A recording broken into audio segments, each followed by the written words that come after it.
BLO और BJP कार्यकर्ताओं पर फर्जी आपत्तियों से नाम कटवाने का आरोप।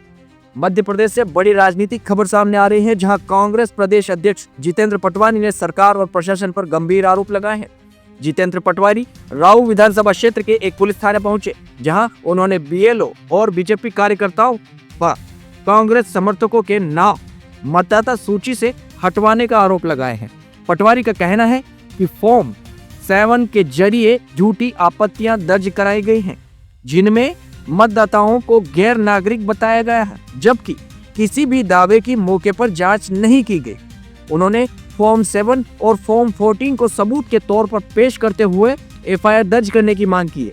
पटवारी ने जनप्रतिनिधित्व अधिनियम 1950 की धारा 31 का हवाला देते हुए कहा कि इस तरह की झूठी घोषणाओं पर 1 साल तक की सजा का प्रावधान है।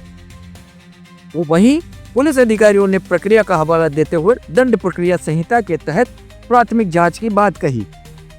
सोशल मीडिया पर प्रतिक्रियाओं और अन्य रिपोर्टों के मुताबिक सागर और इंदौर जैसे जिलों में भी इसी तरह की कथित कुछ गड़बड़ियों के आरोप सामने आ रहे हैं। फिलहाल यह मामला मतदाता सूची संशोधन के बीच मध्य प्रदेश की राजनीति में बड़ा मुद्दा बनता जा रहा है। एफआईआर तो करनी है, एफआईआर तो होगी सही, नहीं तो मैं बैठूंगा नहीं। एफआईआर करने के बाद 14 डेज में निराकरण करना है। एक मिनट, प्राथमिक जांच का कौन से बंधे हुए हैं, विधि के अनुसार ही कार्रवाई। बिल्कुल सही हुआ। डॉक्यूमेंटेशन करना पड़ेगा सर, डायरेक्ट कर सकते तो हम बिल्कुल कर लेंगे। 1 मिनट, आप सही हो। कब? जब फॉर्म 7 के अंतर्गत आवेदक ने आपत्ति ली, उसकी जांच करने का अधिकार बीएलओ का था। बीएलओ ने उस आपत्ति को एक्सेप्ट कर लिया और एक्सेप्ट करने के बाद बीएलओ ने उसको 14 का नोटिस दे दिया। यानी उसने ये कहा कि ये भारत के नागरिक नहीं हो, आपने उसको सीधा कह दिया भारत का। इसका मतलब है अपने आप में एविडेंस बन गया है। ये हम वो लाए हैं, हमने सिर्फ ये 7 का फॉर्म नहीं लाए हैं, इसके नीचे फॉर्म 14 भी आ गया है, जिसमें नोटिस दे दिया उसने वोटर को सीधा। किसने? बीएलओ ने, कि आपको जो हमें शिकायत मिली उसको हम स्वीकार करते हैं। हाँ, मैं फिर से आपको करेक्ट करूं, ये आपको समझना पड़ेगा। आप सही हो। पहले उसमें लिखा है कि विधि ने 15 दिन 14 दिन में आपको प्राइमरी इंक्वायरी के बाद एफआईआर करनी है। ये कब करनी है? जब हम फॉर्म 7 का आधार लेके आपके पास आते हैं, ये एविडेंस बन गया। उसने 7 के बाद फॉर्म 14 से नोटिस दे दिया वोटर को, यानी उसने एक्सेप्ट कर लिया कि तुम नागरिक नहीं हो भारत के। उनने कहा तुम नागरिक नहीं हो, ये यहाँ तक की प्रक्रिया हो गई है। ये सरकारी कर्मचारी निर्वाचन ने कह दिया, हम उसको चैलेंज कर रहे हैं। इसमें 14 दिन नहीं है, इसमें नहीं, बताओ ये।